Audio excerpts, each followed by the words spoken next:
गुपचुप भागे भागे इसरो के ऑफिस पहुंचे थे अजीत डोभाल। बड़ी अनहोनी की आशंका। कौन कर रहा है भारत के सैटेलाइट मिशन को कमजोर? सैबोटाज की आशंका। इधर अमेरिका से हुई ट्रेड डील, उधर इसरो की दो नाकामियों से जुड़ी बड़ी खबर आई। रिपोर्ट दे खुद मोदी ने डोभाल को दूत बनाकर भेजा, खतरा बड़ा मिला। इजराइल और अमेरिका से जुड़ी ऐसी बड़ी खबर आई, भारत की चिंता हुई हाई। भारत के 16 सैटेलाइट नष्ट होने के असली कारण नींद उड़ा देंगे। तारीख थी 22 जनवरी 2026 और सुबह का समय था। तिरुवनंतपुरम के हवाई अड्डे पर एक इंडिगो की फ्लाइट लैंड हुई।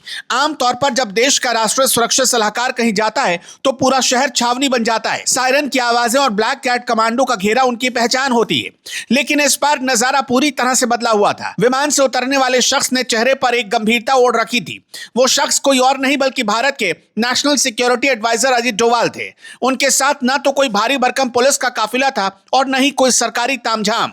सिर्फ 4 लोग उनके साथ चल रहे थे जो बिल्कुल साधारण कपड़ों में थे। उन्हें देखकर कोई अंदाजा भी नहीं लगा सकता था कि यह भारत की सबसे एलीट सुरक्षा टीम है। डोभाल का यह गुप्त दौरा विक्रम साराभाई स्पेस सेंटर यानी वीएसएससी के लिए था।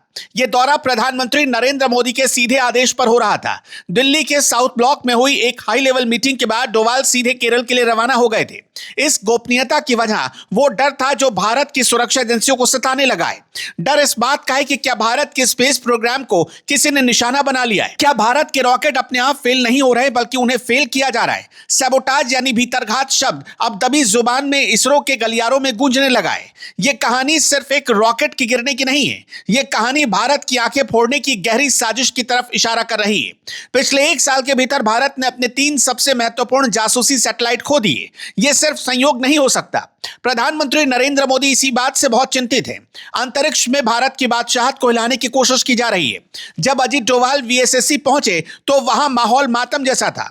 इसरो के वैज्ञानिक तकनीकी खामियों में उलझे थे, लेकिन डोभाल का मकसद तकनीकी खामी ढूंढना नहीं था। वो उस अदृश्य शख्स की तलाश में आए थे जो भारत के मिशन को रोक रहा है। वीएसएससी के डायरेक्टर और सीनियर वैज्ञानिकों के साथ बंद कमरे में मैराथन मीटिंग शुरू हुई। 2 दिनों के अंदर कुल 6 बड़ी बैठकें हुई। इन बैठकों में रॉकेट के कलपुर्जों से ज्यादा वहां काम करने वाले लोगों और साइबर सुरक्षा पर बात हुई। सवाल यह था कि क्या रॉकेट के गाइडेंस सिस्टम को हैक किया गया था? क्या लॉन्च से पहले रॉकेट के सेंसर्स के साथ छेड़खानी की गई थी?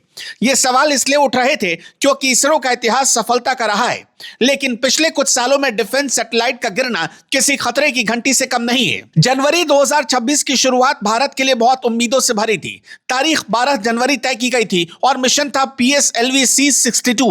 इस मिशन पर पूरी दुनिया की नजरें टिकी थी। खासतौर पर भारत के दुश्मन देश चीन और पाकिस्तान इस लॉन्च को लेकर सतर्क थे। इस रॉकेट के माथे पर भारत का सबसे आधुनिक जासूसी सैटेलाइट EOS-N1 लगा हुआ था। यह कोई साधारण कैमरा नहीं था। इसे रक्षा अनुसंधान और विकास संगठन यानी DRDO ने खास मकसद से बनाया था। इस सैटेलाइट में हाइपर स्पेक्ट्रल इमेजिंग तकनीक लगी हुई थी। आसान भाषा में समझे तो यह सैटेलाइट जंगल और झाड़ियों के नीचे छिपे दुश्मन को भी बहुत आसानी से देख सकता था। जमीन पर मिट्टी है या धातु या फिर पानी, यह सैटेलाइट सब कुछ पहचान सकता था। 511 किलोमीटर की ऊंचाई से यह दुश्मन के बंकरों की सटीक जानकारी दे सकता था।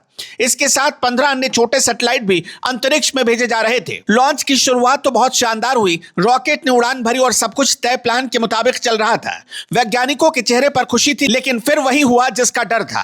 रॉकेट के तीसरे चरण में पहुंचते ही सब कुछ बदल गया। तीसरा चरण रॉकेट का वो हिस्सा होता है जो उसे कक्षा में स्थापित करने के लिए धक्का देता है। अचानक कंट्रोल रूम की स्क्रीन पर लाल बत्तियां जलने लगी। टेलीमेट्री डेटा आना बंद हो गया। रॉकेट अपने तय रास्ते से भटक गया और अंतरिक्ष के अंधेरे में कहीं खो गया। करोड़ों रुपए की लागत और सालों की मेहनत पल भर में राख हो गई। इसरो प्रमुख डॉक्टर वी नारायण ने इसे तकनीकी खराबी बताया, लेकिन सुरक्षा एजेंसियों को यह बात हजम नहीं हो रही थी, क्योंकि ठीक इसी तरह की घटनाएं पिछले 1 साल में बार बार हुई हैं। कहानी के तार जोड़ने के लिए हमें थोड़ा पीछे जाना होगा। मई 2025 में श्रीहरिकोटा के लॉन्च पैड पर सन्नाटा पसरा था।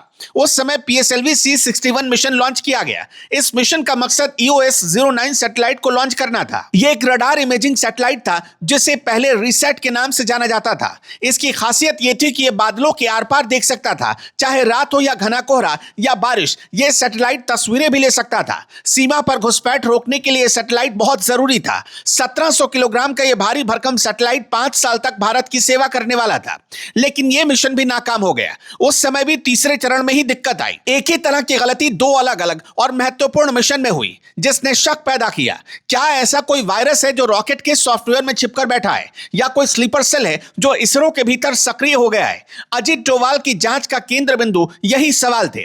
सिर्फ पीएसएलवी ही नहीं बल्कि जीएसएलवी रॉकेट भी इसी साजिश का शिकार लगता है। जनवरी 2025 में जीएसएलवी F-15 लॉन्च किया गया। इसका मकसद था NVS-02 सैटेलाइट को ऑर्बिट में भेजना। यह भारत के अपने जीपीएस सिस्टम यानी NAVIC का हिस्सा था। यहां यह समझना बहुत जरूरी है कि आखिर यह NAVIC सैटेलाइट क्या है और इसके फेल होने से सेना को क्या क्या नुकसान होता है। NAVIC का पूरा नाम नेविगेशन विद इंडियन कॉन्स्टलेशन है। सरल शब्दों में कहें तो यह भारत का अपना जीपीएस सिस्टम है। अब तक हम अमेरिकी जीपीएस सिस्टम पर निर्भर थे, लेकिन करगिल युद्ध के दौरान अमेरिका ने जीपीएस डेटा देने से मना कर दिया था। तभी भारत ने ठान लिया था कि वो अपना खुद का नेविगेशन सिस्टम बनाएगा। NAVIC सैटेलाइट ही भारतीय सेना के ब्रह्मास्त्र की आंख है। जब हमारी सेना कोई क्रूज मिसाइल दागती है तो उसे सटीक निशाने पर ले जाने का काम NAVIC ही करता है। दुश्मन के इलाके में घुसकर सर्जिकल स्ट्राइक करनी हो या अंधेरे में फाइटर जेट उड़ाना हो, यह सैटेलाइट सेना को 5 से 10 मीटर की सटीक लोकेशन बताता है। यह सिस्टम इतना सुरक्षित है कि इसके सिग्नल को दुश्मन देश हैक नहीं कर सकता। इसलिए NVS-02 का फेल होना एक सैटेलाइट का गिरना नहीं था, बल्कि सेना के मनोबल के टूटने जैसा था। पुराने सैटेलाइट की उम्र अब खत्म हो रही है और जल्द से जल्द भारत को उसकी जगह कोई नया सैटेलाइट भेजना ही होगा। लेकिन ऐसे वक्त पर यह मिशन फेल हो गया। यह श्रीहरिकोटा से होने वाला 100वां लॉन्च था, जिसे जश्न के रूप में मनाया जाना था, मगर जश्न की जगह वो परिस्थितियां मातम में बदल गई। सोचने वाली बात यह है कि पिछले 9 सालों में इसरो ने 44 मिशन लॉन्च किए। इनमें से 5 मिशन पूरी तरह फेल हो गए। हैरानी की बात यह है कि ये पांचों मिशन डिफेंस और नेशनल सिक्योरिटी से जुड़े थे। कमर्शियल सैटेलाइट और छात्रों के सैटेलाइट तो आराम से लॉन्च हो रहे हैं, लेकिन जैसे ही सेना या जासूसी सैटेलाइट की बात आती है तो रॉकेट फेल हो जाता है। यह आंकड़ा किसी भी खुफिया एजेंसी की नींद उड़ाने के लिए काफी है। इसलिए प्रधानमंत्री मोदी ने खुद रिपोर्ट देखने के बाद डोभाल को दूत बनाकर भेजा। उधर इंटरनेशनल मार्केट में भी बड़ी हलचल मची है। भारत और अमेरिका के बीच एक बड़ी ट्रेड डील हुई। इस डील में स्पेस सेक्टर और हाई टेक्नोलॉजी का भी जिक्र है। कुछ जानकारों का मानना है कि विदेशी ताकतें नहीं चाहती कि भारत स्पेस में आत्मनिर्भर बन सके। अगर भारत के अपने जासूसी सैटेलाइट फेल होंगे तो उसे मजबूरन दूसरे देशों से डेटा खरीदना पड़ेगा। अमेरिका और इजराइल की कंपनियों के पास ऐसे सैटेलाइट मौजूद हैं। अगर भारत की अपनी आंख नहीं होगी तो उसे दूसरों की आंखों से देखना पड़ेगा। यह भारत की संप्रभुता और सुरक्षा के लिए बड़ा खतरा है। इस साजिश के आर्थिक पहलू को भी नजरअंदाज नहीं किया जा सकता। इसरो की इन 3 लगातार नाकामियों से करीब 2,500 करोड़ रुपए का सीधा नुकसान हुआ, लेकिन यह नुकसान असल में इससे कहीं ज्यादा बड़ा है। इसरो का सालाना बजट 13,000 करोड़ से 14,000 करोड़ के बीच होता है। इस बजट का एक बड़ा हिस्सा यानी करीब 40 से 50% हिस्सा सैटेलाइट बनाने और रॉकेट लॉन्च करने में खर्च हो जाता है। बाकी पैसा रिसर्च और इंफ्रास्ट्रक्चर के काम आता है। जब एक बड़ा सैटेलाइट मिशन फेल होता है तो इसरो के सालाना बजट का एक बड़ा हिस्सा पानी में बह जाता है। जैसे EOS-N1 और NVS-02 जैसे सैटेलाइट्स की कीमत और लॉन्च कॉस्ट मिलाकर एक मिशन करीब 500 से 600 करोड़ रुपए का पड़ता है। पैसों से ज्यादा बड़ा नुकसान समय और रणनीति का हुआ। एक सैटेलाइट को बनाने में 3 से 4 साल का वक्त लग जाता है। जो सैटेलाइट 2025 और 2026 में नष्ट हुए, उन्हें दोबारा बनाने में सालों लग जाएंगे। तब तक भारत की सीमाएं अंतरिक्ष से निगरानी के मामले में कमजोर रहेंगी। चीन अपनी स्पेस पावर को लगातार बढ़ा रहा है। ऐसे में भारत का पिछड़ना एक बड़ी रणनीतिक हार हो सकती है। डोभाल की इस मीटिंग में किस बात पर चर्चा हुई? क्या सप्लाई चेन में कोई सेंधमारी हुई है? बार बार रॉकेट क्यों फेल हो जा रहे हैं? रॉकेट के हजारों छोटे पुर्जे अलग अलग वेंडर से आते हैं। क्या किसी विदेशी एजेंसी ने खराब क्वालिटी के चिप्स या सेंसर सप्लाई करवा दिए? इसरो अब अपनी क्वालिटी चेक प्रक्रिया को और भी ज्यादा सख्त कर रहा है। खबर है कि अगला पीएसएलवी लॉन्च अब जून 2026 तक टाल दिया गया। सुरक्षा एजेंसियां अब हर एक कर्मचारी और सप्लायर की कुंडली खंगाल रही हैं। रिपोर्ट्स के मुताबिक अजित डोभाल ने वैज्ञानिकों से साफ कह दिया कि अब गलती की कोई गुंजाइश नहीं है। रॉकेटरी में जीरो एरर एकमात्र विकल्प है। डोभाल ने VSSC में सुरक्षा प्रोटोकॉल को भी पूरी तरह बदलने का सुझाव दिया है। अब लॉन्च से पहले की जांच में इंटेलिजेंस ब्यूरो और रॉ के अधिकारी शामिल होंगे। साइबर सुरक्षा को लेकर एक अलग टीम बनाई जा रही है जो हर कोड को स्कैन करेगी। इसरो ने कहा कि यह सफलताएं उनके लिए तकनीकी सबक है। वो भविष्य के मिशन को और मजबूत बनाएंगे, लेकिन सरकार इसे सिर्फ तकनीकी सबक मानकर शांत नहीं बैठ सकती। यह घटनाक्रम दिखाता है कि स्पेस वॉर अब सिर्फ फिल्मों की बात नहीं रही, हकीकत बन चुकी है और भारत इसका सामना कर रहा है। दुश्मन अब सीमा पर गोली चलाने के बजाय हजारों किलोमीटर ऊपर अंतरिक्ष में वार कर रहा है। भारत के 16 सैटेलाइट्स का नष्ट होना या बेकार हो जाना एक बड़ा झटका है। जनवरी की सर्द रात में डोभाल जब वापस दिल्ली लौटे, उनके पास जवाब कम और सवाल ज्यादा थे। क्या भारत के गद्दार देश के भीतर ही छिपे हैं या फिर वो हमला 7 समंदर पार से किसी कीबोर्ड के जरिए कर रहे हैं? जांच अब भी जारी है और परिणाम बहुत चौंकाने वाले हो सकते हैं।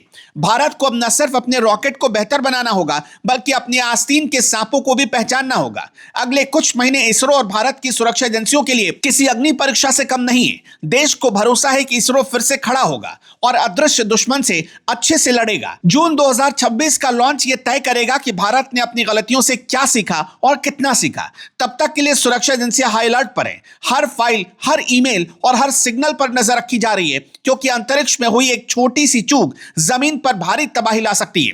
भारत अब अपनी सुरक्षा से कोई समझौता करने के मूड में नहीं है। यह नया भारत है जो गिरने के बाद और भी ज्यादा ताकत से उठना जानता है। दर्शकों, आपका क्या मानना है? क्या कोई ऐसी साजिश हो रही है जो भारत के सारे सैटेलाइट मिशन को, खास तौर पर डिफेंस से जुड़े हुए मिशन को फेल करना चाहती है? कमेंट में अपनी राय जरूर बताइएगा।